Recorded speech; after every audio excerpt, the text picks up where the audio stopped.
Dante, may petsa na ba ng paghahain ng kandidatura ng mga tatakbo sa BARM elections? Yes, Ella, meron ng petsa ng paghahain ng Certificates of Candidacy o COC. Kasama po yan activities na inilabas ng Commission on Elections.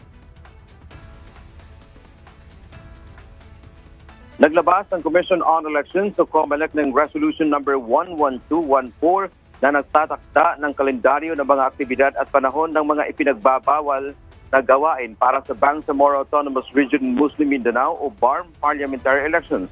Ang eleksyon ay nakatakdang ganapin sa September 14 ngayong taon.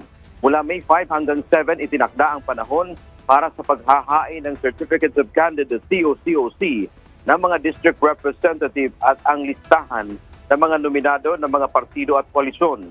June 15 hanggang 29 ang pagbuo ng Electoral Board, Special Electoral Boards at Board of Canvassers. July 16 hanggang September 29, ito ang opisyal na election period.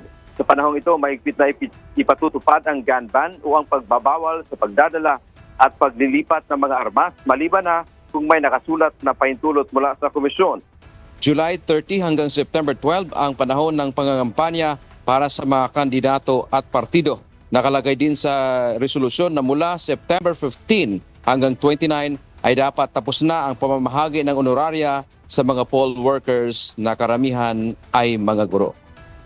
Kaugnay nga dito sa mga development na ito ay ikinatuwa naman ng Bangsamoro government ang pagdaraos o nakatakdang pagdaraos ng halalan sa kanilang rehiyon na ilang beses na rin na ipagpaliban.